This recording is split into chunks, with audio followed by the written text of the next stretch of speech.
안녕하십니까. 평생투자 파트너입니다. 오늘은 8월 9일입니다. 2분기 실적 시즌이 끝났고요. 그 실적을 이제 가지고 계속 이제 좀 확인하고 있는데요. 대략적으로는 이제 다 봤는데 좀 디테일한 것들을 좀 봐야 될 게 남은 것 같아요. 그러니까 지난주부터인가요? 계속 실적만 보니까 머리가 좀 아파서 책장에 있는 책 중에 뭐 좀 편하게 좀 이렇게 머리를 식히면서 볼 수 있는 책이 뭐가 있나 해서 책장을 뒤지다가 이 책이 나왔는데요. 어제 읽고 오늘 아침에 좀 읽고 해서 다 봤는데 역시 좋다 이런 생각에 좀 소개해 드려야겠다라고 생각했습니다. 제가 책 중에서 그러니까 여러 번 읽은 책들이 좀 있는 것 같아요. 뭐 윌리엄 오닐 책이라든지 윌리엄 오닐도 책이 여러 가지가 있습니다. 여러 가지가 있고 윌리엄 오닐, 뭐 피터 린치, 뭐 벤저민 그레이엄 증권 분석이라든지 현명한 투자자라든지 뭐 시장을 이기는 작은 책, 존 보글 책, 뭐 이런 책들은 뭐 한 20번 이상은 뭐 넘게 읽었던 것 같거든요. 왜 그러냐면 최근에 나오는 어떤 좋은 책들도 많은데요. 이게 최근에 어떤 트렌드에 맞게 써진 책들은 그 트렌드가 달라지면 소용이 없는 경우도 많습니다. 근데 지금 말씀드렸던 이런 책들은 변하지 않은 것 같아요. 내용들이. 그게 왜 그러냐면 그 주식을 바라볼 때 어떤 시대 상황들은 달라지겠죠. 달라지겠지만 핵심은 변하지 않은 것 같거든요. 예를 들어서 좋은 회사가 돈을 잘 번다. 미래에도 더 잘 벌 것이고 더해서 그 주주들에게도 분배금들을 잘 배분해주는 이런 회사들은 뭐 단기적으로는 흔들릴 수 있지만 실적 따라 주가는 항상 이렇게 상승하는 것들을 본 것 같아요. 그래서 최근에 시장이 좀 복잡하게 돌아가죠. 코로나 때문에. 뭐 최근에 코스피가 어제 이렇게 강하게 조정받은 것은 뭐 코로나다 아니다 뭐 여러 가지 이야기가 나오는데 알 수가 없습니다. 뭐 때문에 시장이 이렇게 빠진 건지 지나고 나보면 어제 일이 별게 아닐 수가 있는 것일 수도 있고 혹은 아주 큰 어떤 사건의 어떤 시작이었을 수도 있는 것인데 지금 하루 지난 오늘로서는 전혀 알 수 없다라는 것입니다. 그래서 알 수 없는 것에 시간을 할애할 것이 아니고 주식 투자의 어떤 핵심인 어떤 실적을 좀 더 집중하는 것이 낫겠다라는 생각이 들고요. 제가 이 책을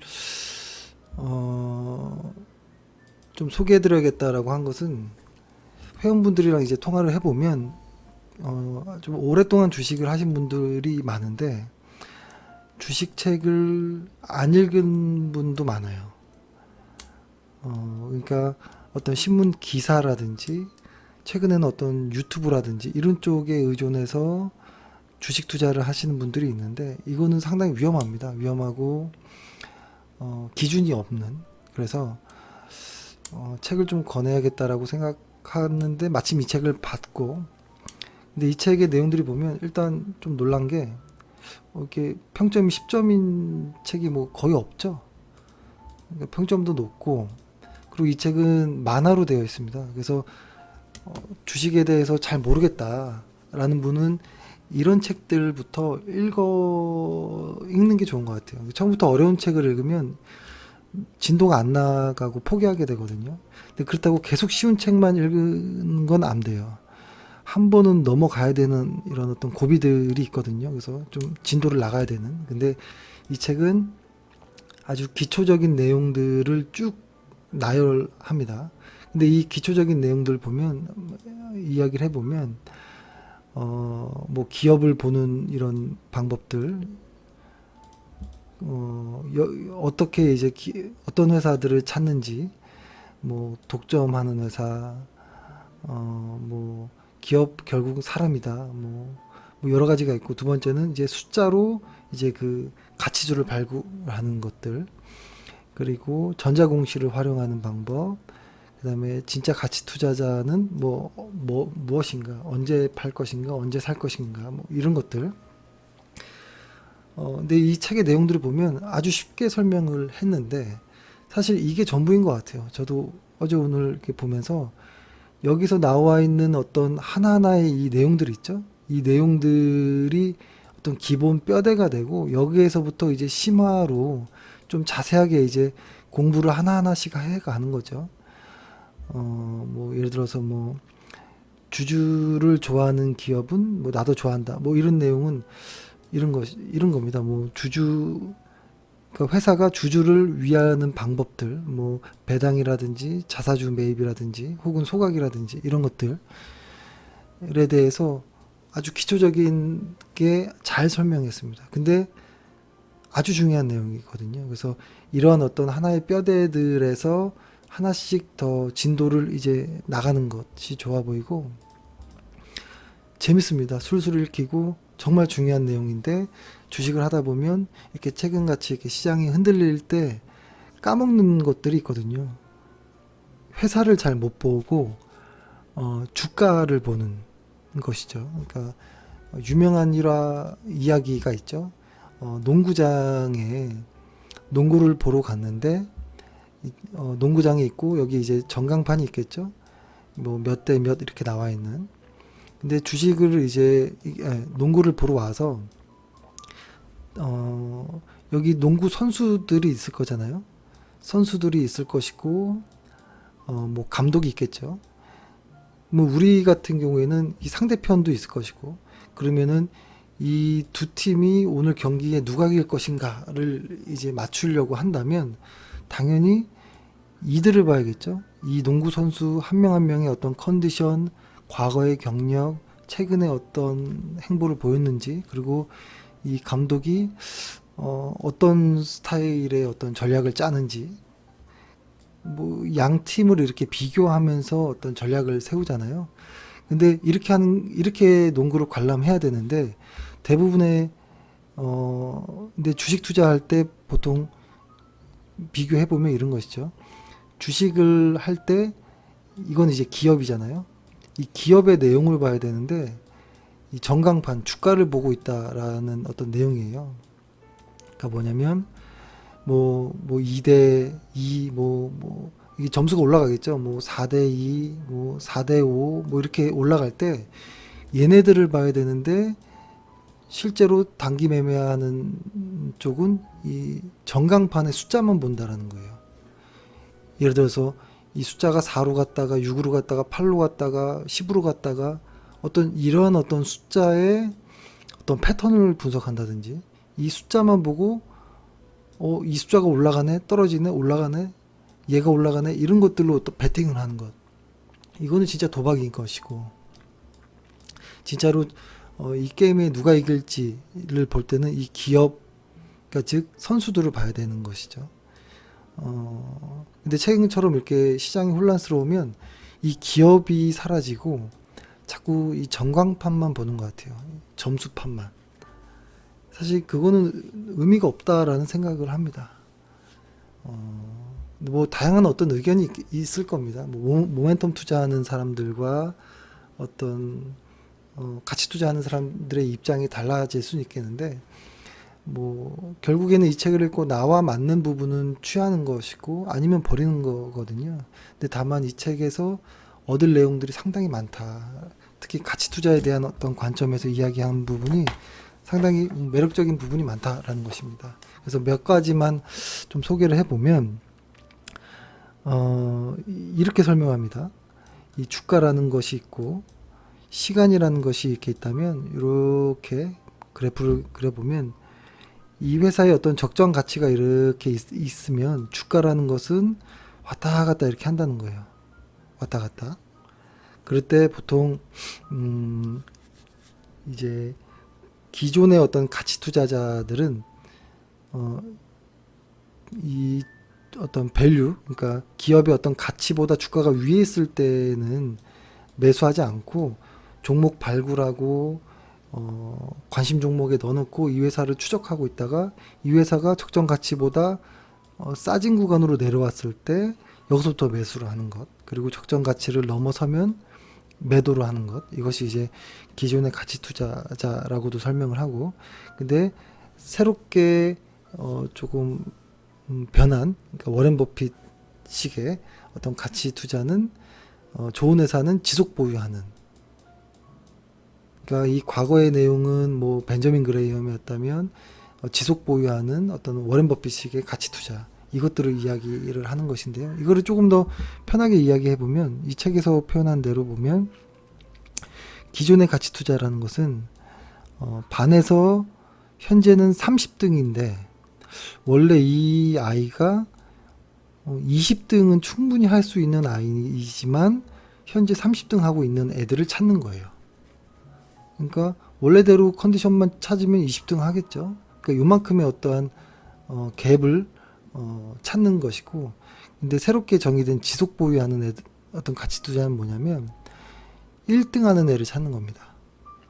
현재도 1등하고 혹은 과거에도 계속 1등 했던 애들이 미래에도 1등할 회사를 찾는 것. 근데 이 회사가 약간의 조정을 받으면 너무 좋은 것이죠.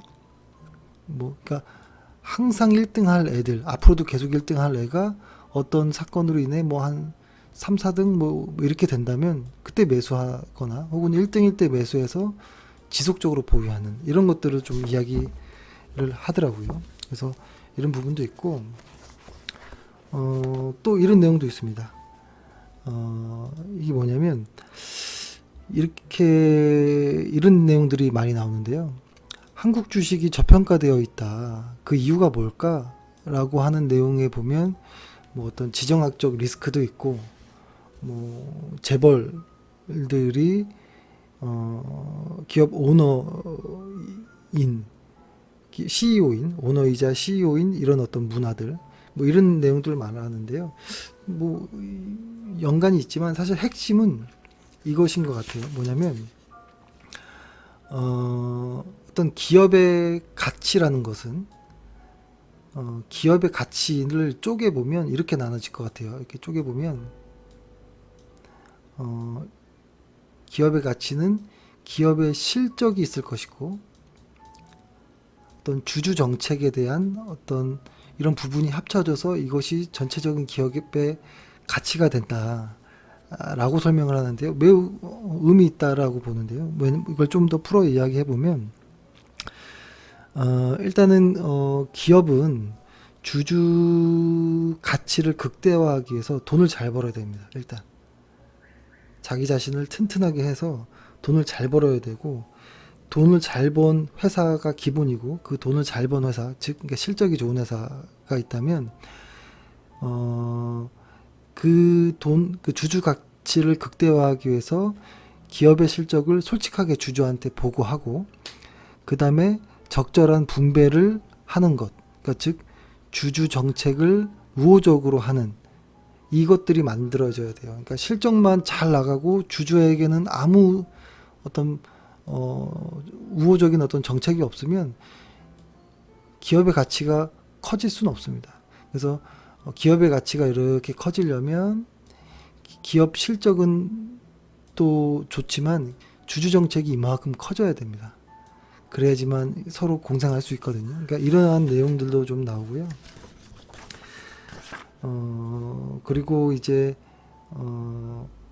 이 주주 정책이라고 하는 것에 대한 이야기도 나오는데요. 이것은 배당이 될 수도 있고, 그 다음에 자사주 매입 혹은 더 나아가서 소각까지 하는 경우, 이런 경우에는 매우 기업의 가치가 커지는 이런 역할을 합니다. 그러니까 실적뿐만이 아니고 이런 주주 정책에 의해서 기업의 가치가 커지기도 합니다. 예를 들어서 배당으로 한번 예를 들어보면, 배당이라는 것은 이런 것이죠. 예를 들어서 주가가 현재 10,000원인데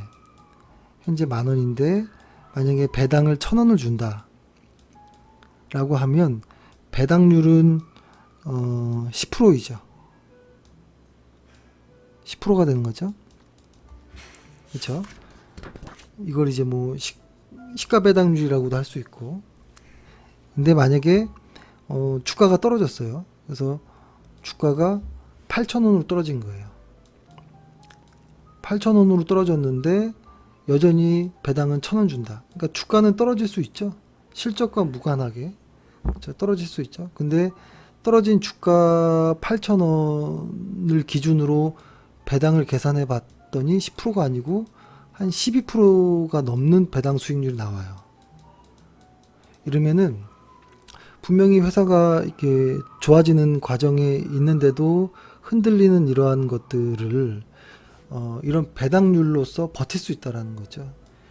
그러니까 그러니까 투자자 입장에서는 그러니까 주가가 뭐 한 뭐 십몇 프로 떨어지는 부분을 배당으로서 메꿀 수도 있고, 심지어는 수급의 요인도 될 수 있거든요. 왜냐하면 최근에 어떤 금리보다도 배당이 훨씬 높아버리면 여기에 이제 투자를 하는 사람들이 모입니다. 그래서 주가가 떨어지는 것을 배당으로서 방어도 할 수 있는, 그러니까 이런 것들이 이제 안전판의 역할을 하는 것이죠. 근데 이런 것들의 어떤 기초 근간은 현금이라는 것이죠. 이 현금이 있어야지만 할 수 있는 뭐 이런 것들이 있다라는 것이죠. 근데 이런 것들을 아주 자세하게 잘 설명을 한 부분들이 있어요. 그래서 결론적으로 이런 것들이 어떻게 연결되냐면 보통 현재 주식 시장이 있고요. 그 다음에 기업이 있다라고 하면 우리는 여기에서 주식을 사고 팔고 계속 이렇게 순환을 하거든요. 그렇죠? 그런데 기업과 무관하게 하는 경우도 많아요. 그래서 사람들이 그냥 이 게임은 뭐라고 할까요? 제로섬 게임이다라고 이야기하는 사람도 있는데요.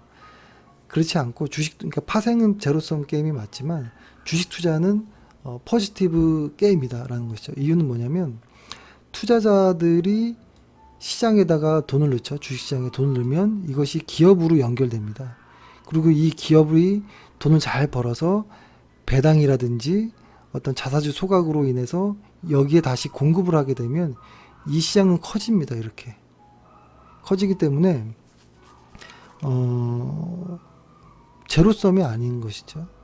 그러니까 이런 것들이 진짜로 기업이 어떤 커지기 위해서 필요한 것들, 그러니까 현재 한국 주식이 저평가된 어떤 이런 내용들도 설명을 할 수 있는 부분도 있고, 사실 이거 말고 좋은 회사를 발굴한다든지 언제 사고 언제 팔아야 되는지 좀 자세하게 나왔습니다. 근데 그거 중에서 이제 이야기를 좀 하나만 좀 찝어서 이야기를 드렸는데요.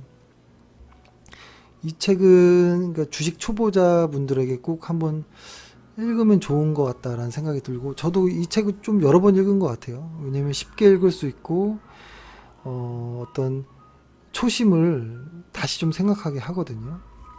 그래서 이런 책을 읽으면 시장이 하락할 때 그렇게 마음이 불안하지 않는 것 같아요.